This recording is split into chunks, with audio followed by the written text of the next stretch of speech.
Let's go.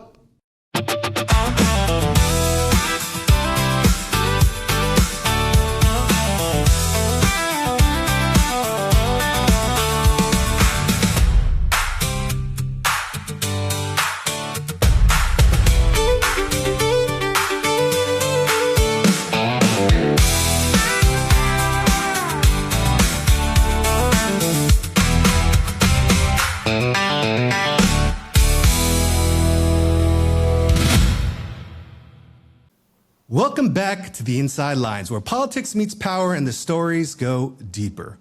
If you're a homeowner in New Jersey, you already know your property tax bill is painful. New Jersey has the highest property tax bills in the entire nation. And in Bergen County, where I live, homeowners pay over $14,000 a year on average.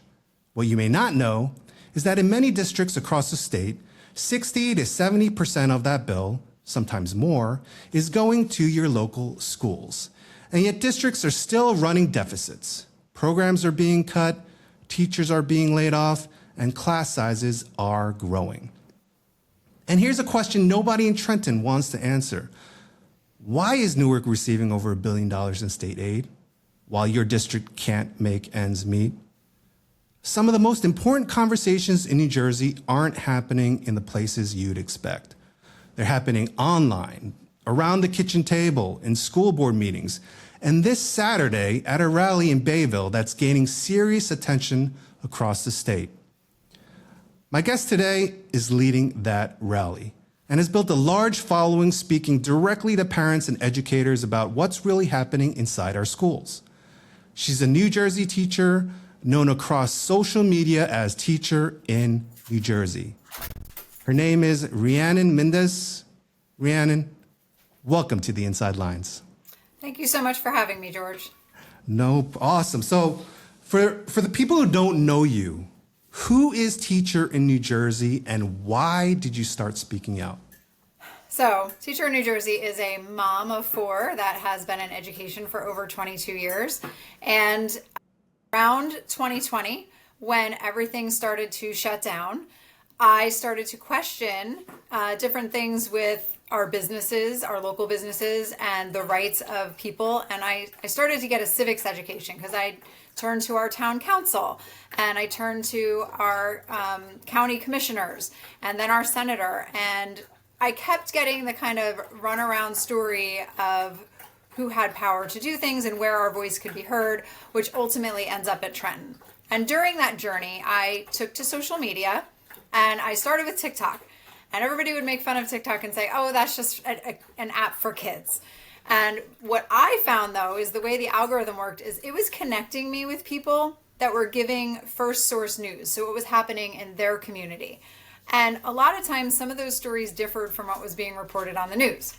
So me being a teacher questioned, all right, well, which storyline am I following here? Is it somewhere in the middle? And I started to make connections with people in New Jersey, like the New Jersey 5-Pack, which stands for Medical Freedom. And they were a grassroots group of women that had built a political action committee, were very knowledgeable in their field. And I started to watch how they did things. They invited me to some of their events. I started to meet some of the people in our assembly and our Senate and understand how things work.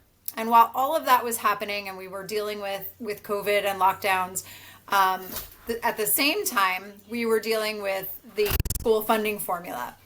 And I had always gone to my Board of Education meetings. I had started to get used to speaking when I felt something important was coming up.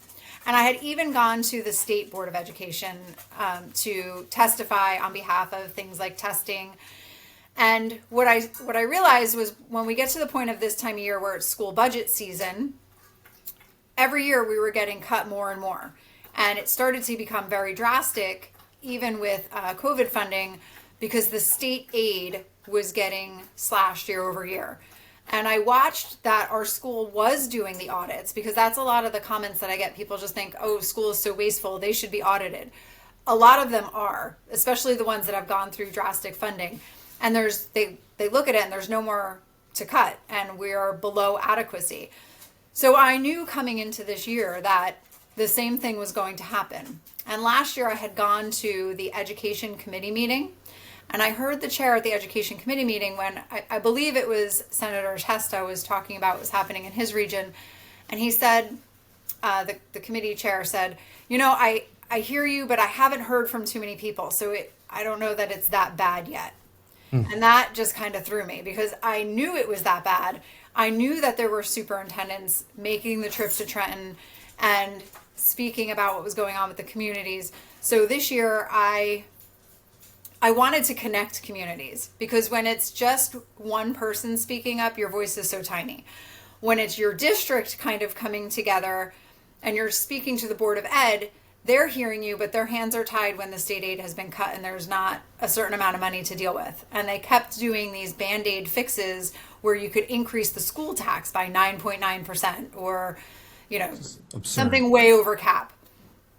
And So you've said a lot, and I want to kind of go into this, a little step by step, a little slower. Absolutely. So are you fighting this as like a educator, as a parent, as an advocate? Like, what is your stance? I find it hard to draw a line between the two because being a parent, I view education through the lens of both a parent and an educator. When I'm with a room full of children, I want those children to be treated the way I would want my own children to be treated, which is making them feel comfortable in the classroom, challenging them, meeting them in a way that they can learn best. And school funding and having the tools and the right class sizes are so important. And it's also the environment my own children are going to school in.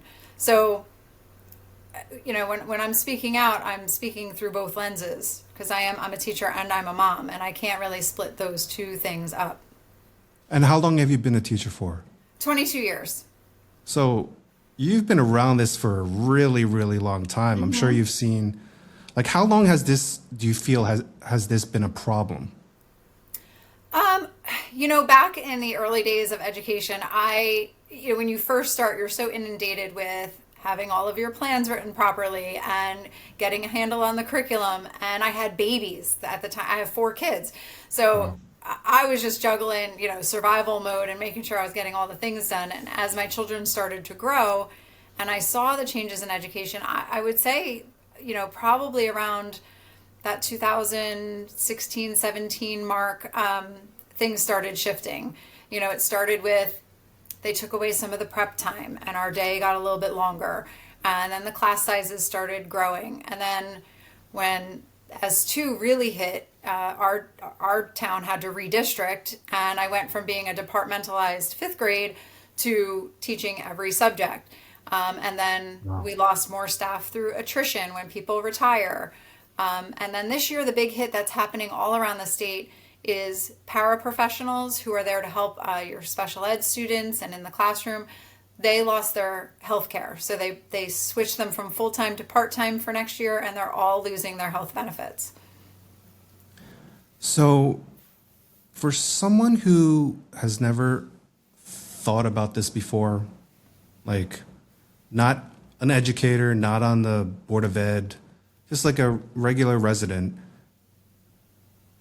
can you explain how public education is supposed to be funded in New Jersey?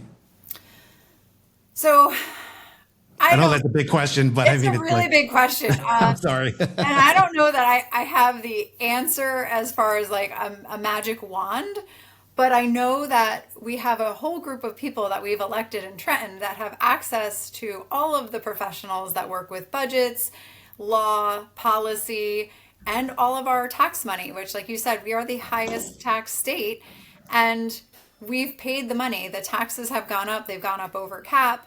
And I feel like the biggest problem with this funding formula is the redistribution of the money, which needs to be done in a way that's transparent, first of all, because the formula is not transparent as it sits. I've spoke to business administrators who said they need to know how much the district's getting sooner than where they get it so that they can better plan their budget. And then, we have different factors with our children. It's only been recently that they're funding the actual special education population. They used to just do a percentage. So I think it needs to be more accurate per student and what those students' needs are, whether it's their, speaking English as a second language, if they have special needs. But the way it's being distributed right now is it's not working. Who determines that distribution? Is it the governor? Is it the state board of education? Is there a special department that says, hey, this town is going to get a certain amount, this town is going to get a certain amount with this formula? So, from my understanding, it comes through the State Board of Education and then the budget appropriation committees and the education committees. And I think it's a piece of all three of them working together. And then I would imagine the governor makes the final decision. Well, she put it in the budget for Newark to get like, I think 1.4 billion or something like that, and some crazy amount. Yes, they had reduced enrollment, but they still had an increase in money. I forget what the total increase was, but it was a lot. I think I want to say several $100 million. And that, we've just lost in my town alone. We were at 21 million in state aid, and we are down to 7 in just the last 8 years. So, Wow.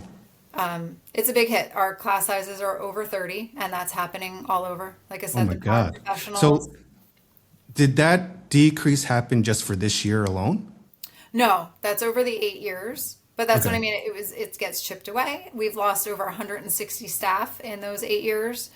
And it's just, it's down to, like, I don't know what else you can take. And the taxes have gone up over 20% for the school tax, not the entire tax. But what it does is it hurts our seniors. It hurts the residents. You're trying to pay your mortgage, and every year the mortgage payment is going up faster than inflation. And it kind of pits the seniors against the teachers. And I see a lot of infighting within districts, and it's really sad because that's one of my goals is as a community we need to come together. And I feel like in New Jersey we are paying the taxes, and they need to make a system that works, that's fair, and a community can plan for, and they're not getting priced out. What do you think would help make it more fair? I think maybe coming up with a number per student, so you could say, like, this is my enrollment and this is what we should get. And then, like I said, having some other factors, because not every child is the same and there's different needs, but there has to be a way that they could put it together to be able to plan for it, that the district knows what to expect, and to have everything covered. So, I'm on the Board of Education in my town, and, we were told deficit, we have a deficit of whatever $1 million. And most of that is due to the rise in costs, specifically healthcare costs. Do you see that as a valid reason for districts all across New Jersey of why costs are going up? I see that as a layer. That's definitely an influence. There's definitely problems with the healthcare system that need to also be addressed. And like I said, that's a whole other can of worms. But I feel like the first layer is having a stable funding formula. And then that is another issue that has to be addressed and made decisions on, and how they cannot continue to sustain 30% increases every year. Because what I'm hearing is it's going to go up again next year. Well, the prices never go down, right? I mean, No. healthcare, just everything is going up. I saw a gallon of gas, like super premium gas, is like $5 a gallon up here. I don't know how it is where you are, but I'm sure it's probably Yeah, the I saw the same. diesel was over 5. And that's the other aspect. So you have the healthcare layer, but then just like we're absorbing having higher electricity bills in our home, the school buildings and the municipal buildings have the same thing as well.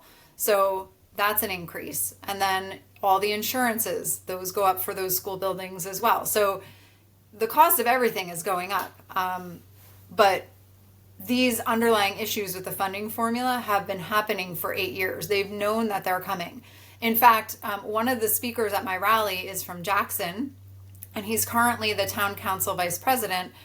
And he sent me a video yesterday of 2 years ago. He was in Trenton explaining exactly what happened to his town. And they have some special circumstances with their busing, but with the busing aside, the the way that the funding has been cut and their enrollment, it just did not make sense. And all of those people in the assembly asked him questions, got the feedback. So this was 2 years ago. So they understand the problem that has been coming, and it's just been building ever since. And here we are that, these budgets are coming out this week, next week, and the week after, and then they're going to be voted on. And there's a lot of people losing jobs and class sizes increasing and people looking at redistricting. Ocean Gate down here has to close their school. They were one small elementary school, but their funding was cut, I believe, $600,000, and the town voted down the referendum. They said we can't take it anymore, and they're just going to close the school, and the kids will go to the surrounding areas. So how many schools are in your district, and how many students do you have? In our district, we have a high school, a middle school, 3 elementary schools, and then a pre-K kindergarten building.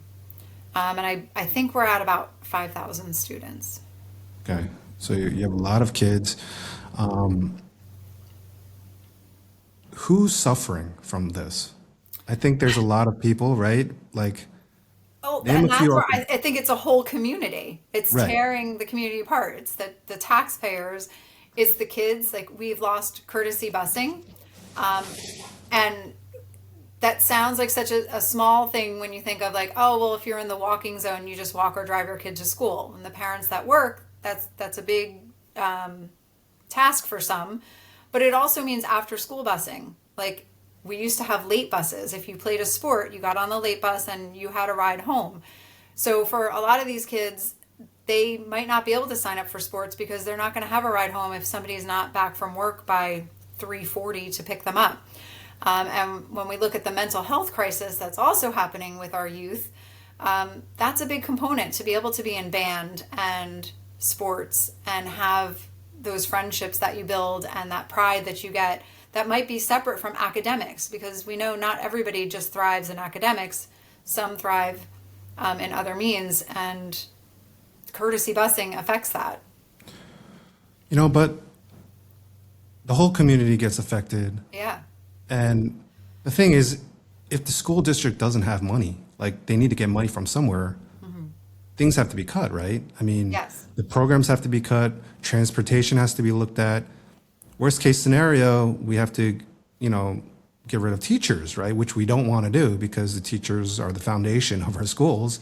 Do you, and this is what we're talking about now, and even let's say mental health, right? Mental health, I don't know how you guys deal with mental health, but we deal with it using an outside vendor for level 3 mental health issues, which costs a lot as well, So there's a lot of things that have to be cut if there is a big deficit. I mean, why do you think, you said you've gone in front of the assembly, senators, you've spoken to them, they know the issues, the town council person, met 2 years ago and spoke about that issue. Why do you not think things are getting done? I mean, is it like a Republican Democrat issue thing where like we don't have the power, like Republicans don't have the power because they don't have the vote? Like, why are Democrats not understanding that this is a problem that affects, their districts?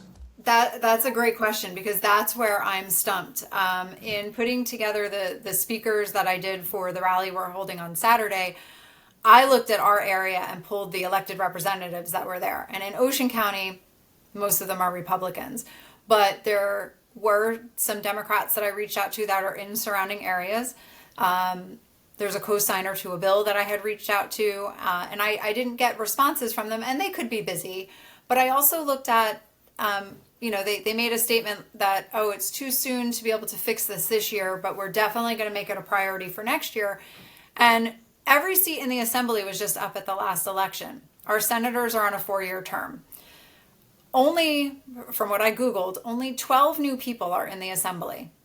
So, and Democrats had control for the last 8 years, but we have some Republicans there. And I feel like this, just like it's a unity thing in the community, it should be a unity thing in Trenton. It shouldn't be, you've had this power and you haven't, or it's an issue that needs to have a solution. And I don't understand why we can't come together for that. They know It's not a about it. one-party thing. No, It's it's it's our it's kids, everybody gets affected our by this. seniors, it's our citizens, it's Yeah, the it's whole just thing. like you. That's what I don't get about legislatures. It's like they're voted in and they're supposed to be advocates for us, right? They have the pulpit, they have the ability to write the laws that help improve the lives of the constituents that they represent, and it seems like they're not doing anything. Like, what are they doing? Like, I see the same people on the Republican side, like, screaming and their heads off on issues that are just like, this is like really important for everybody. But like, I see like, I feel like it falls upon deaf ears on the other side. And this should not be a party versus party type of issue. Every single student is affected if there's no money to fund what they need in school. Exactly. So look, let's talk a little bit about this rally that you put together. First of all, why did you think you needed to put together a rally? Like, because I mean, like I've never done anything like this in my life. So it's like I said, finding myself here is so odd because I didn't expect to end up on social media. Like if you had asked me 5 years ago, 6 years ago, I never would have thought that I would be doing this. But here I am. And like I said, I had gone to Trenton. And when I went to Trenton, it was through the guidance of Alex Sawicki, who's not my representative. But last year when I was in this position, I was so frustrated and he had done something with legislation that he had put on social media. So I called and left a voicemail at his office. And first thing the next morning, he actually called me back. And I was like, what could I do? And he gave me the guidance. He's like, they have an education committee coming up. Try to sign up. But even if you can't, you can submit written testimony and go attend. So I was like, perfect. I did it. And that's when I heard, you know what, we really haven't heard that much. And I know from going to my own Board of Ed meetings and seeing the Board of Ed meetings people send me, and by building my social media, I wake up to like 20 to 30 messages from people all around the state every day. And they're showing me like, look at what's happening in West Orange. Look at what's happening in Jefferson with the Highlands, Little Egg Harbor. So it's all over, Cherry Hill. So this year when it was coming around, I continued to go to events, to meet different legislators, to listen to what their plans were. And I reached out to my senator and I said, what's most effective to you when people speak up? What do you hear as somebody who's sitting in Trenton? And he said, well, definitely when there's like a rally and a bunch of people get together, we hear that. He's like, but it would have to be in Trenton. And I looked at that, and this is the time of year that we do state testing. And when they do a rally in Trenton on a Tuesday at 10 a.m., it's hard to get people there, especially the educators and the paraprofessionals that it's affecting because they have to do state testing. And how angry would that make people if, oh, all the teachers called out to go to Trenton? You can't do that. And then people are working. It's the most expensive state to live in. It's very hard to take a day off to go advocate in Trenton for something where like you feel like the people you elected should already be fighting for that reason. So I picked Saturday because it's a community event. It's at a park. People would be able to take the time to get together. It's a bigger venue. It's you can bring your kids. And Senator Amato was like immediately, yes, let's do this. It's the town he used to be mayor in. And he was like, we can do this. And I spoke with Assemblywoman Fantasia, and she was like, yeah, that does get my attention if a group of people get together. When Jefferson Township got together, they were talked about in Trenton. People noticed. They got the attention of the Highlands Act. And down here, we also have the Pinelands Act, which I think is great, but it also doesn't affect all the other schools that are not in those two environmentally protected regions. It still comes down to the funding formula. So my goal with that rally is I've been telling people all year, if you're hearing your school budget is getting slashed and you're losing teachers and your class sizes are going up and your taxes are going up, you're not alone. Look at what happened in this town and this town. And that we do need to have our voices come together because it's just getting to be too much. So kudos on putting together this rally because, I mean, getting any amount of people together on a Saturday morning or afternoon is just like impossible, right? It's just, and you're doing the impossible, which is awesome. And Hopefully, I need people to show up. I'm sure Right. people will show up. Like, it won't just be 10 people, right? I mean, there'll be people there. And it's great that you've gotten some people from the legislature to come. So showing up is one thing, but how do we get that message? And you may not know the answer, I don't know, but like people are coming together, they're showing support, they're voicing out their feelings towards what's going on. What do you see after this rally? Like, what do you want to happen I next? just want them to open their eyes and prioritize, realize that all of these people matter and that you cannot just ignore us. I did speak with Tom Fasano this morning, who's in Jefferson. He reached out to me, and he's so far from Ocean County, but he is making the effort to come on Saturday and meet me in person. He's like, I really feel like at this point we need a statewide coalition of where this is happening in all of these districts and come together. And that's, kind of the point of my rally, is to meet people from all different communities and see how can we join together to have a solution be, earmarked. Like it needs to happen. Like we need to put the urgency on this, and you can only do that when you come together in numbers. So 6 months from now, when we're back in the fall, are you going to be the chair of some sort of like group or something? I don't know. I will do whatever it takes. Like if there is something that they're like, hey, if you do this, it'll help out, I will help out in any way possible. I've put so much effort into like, please, come together on Saturday. There's actionable stations that, we're not in Trenton. They're not going to see us in person walking into their chambers, but we can leave voicemails with polite testimonials. We can sign the petition. I have a petition out that Assemblyman Knitra's team helped me. We've got Bill Spadia from New Jersey 1015 coming. He's seen in his candidacy that he tried for governor the problems with the formula. So he was absolutely willing to help amplify our voice. And then I kind of lost my train of thought there, but it's just getting everybody to hear us. And I hope that it opens their eyes to see we need change, and you can't just push it off for another year. You have to put something together, and there's plans in place. Like there's ideas there. They need to expedite the discussions and move their path forward with something that works for everybody. So are there any plans for you politically, or like running for the school board? Probably not. 'Cause Right now, you're I'm limited on just trying time, to get but through Saturday. And I have 3 more years of teaching. until you make that The 25. okay, Yeah. okay, okay. Which that doesn't, I would obviously not retire, but, that's I might. You have a lot on your plate. So tell us where this rally is. Give us the specifics.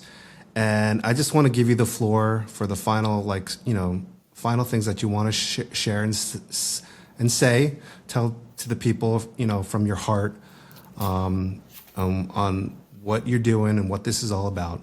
Sure. And then we'll close. I am a lifelong resident of New Jersey, and having my kids be raised here, having myself grow up here, it is an amazing place to be. And we know that it's always been an expensive place to be. But those kinds of things have really ramped up in the last few years. And one thing that could be done better is our school funding. The formula that was put in place, sometimes we just have to admit that things don't work and we have to fix them. Maybe they work in the beginning, but the caps that are in place on it aren't working. And in general, we need to come together and tell people how it's affecting them. Because like that chairman said, he hadn't heard it. So maybe they really don't know, because where they're sitting, it's working fine for them. And unless we speak up and use our voice and say, it's not working for me, they won't make change. And unless you do something different, change doesn't happen. So when I looked at this rally, I said, who represents us in Trenton so that our voice can be heard there? And it is Senator Amato, Assemblyman Rumpf and Meyer for District 9. We've got Assemblyman Scharfenberger coming from District 13. We've got Assemblyman Knitra from District 10. I've got a committeeman from Lacey Township, Curtolo. We've got Giuseppe Palmieri, who's the Jackson Council Vice President. I've got Jim Burns, who comes from the Berkeley Township Council, Sean Denning, who is a Waretown advocate. I've got Joe Laughlin, who's an autism advocate. I've got Dan Toner, who is a student advocate. I've got Bill Spadia, who is always talking throughout New Jersey on 1015. And I've got Tom Fasano from Jefferson Township. And those were people that reached out to me, and that covers a pretty broad area. And that was my goal, because the more of us that are represented in this voice for one cause, one fix, school funding. And it should be, like you said, not a partisan issue. It should be something that we can unite on, because everybody likes to brag that New Jersey is great in education, and we want to keep it that way. But I'm going to tell you, it's going to slip when you have 30 kids in a classroom in an elementary school, and the paraprofessionals are now part-time and getting switched out, and there isn't consistency, and the taxes continue to increase, and our seniors are squeezed. It's going to start to slip, and we don't want to let that go, because New Jersey is a great place, and it should be something that we can come together on. It shouldn't be infighting. It should be, how do we solve this? Amen. I agree to that. Rhiannon, I appreciate you coming on and having this conversation. You know, whether people agree or disagree, one thing is clear. Education funding in New Jersey is becoming one of the defining issues for families, taxpayers, and policymakers alike. And you didn't just show up online and complain. You built something, right? You organized something. You have this rally going on Saturday. You're bringing people together in Bayville to demand real accountability. You're putting them on the spot, which is what I think we all need to do. If you want to see this firsthand, this rally again is this Saturday, May 2nd, 1:30 p.m. at Veterans Park in Bayville. Find Rhiannon on social media. Her handle is teacherinNJ. She's got thousands, 10,000, I don't know, 100,000 followers. She's got tons of followers. And it's because she's saying what I think people want to hear, and she's being bold and courageous. And, kudos to you on that. You're making a difference, whether you don't, if you see it daily or not, you are making a difference. Thank you. I'm coming out of my comfort zone, because I'm not used to That's doing what you have to do, right? You have to get out of your comfort zone. We have to get off our sofas and actually do something, you know? These conversations, they don't stay online. They turn into real pressure, real policy, and hopefully real outcomes. If you enjoyed this episode, make sure to follow us and subscribe to the Inside Lines. We're going to keep breaking down these issues. Education is really important. I definitely want to have you back on to talk about the progress that you're making and how these issues actually impact our daily lives here in New Jersey. Rhiannon, thanks again for joining me. I'm George Song. We'll see you next time. Thank you, George.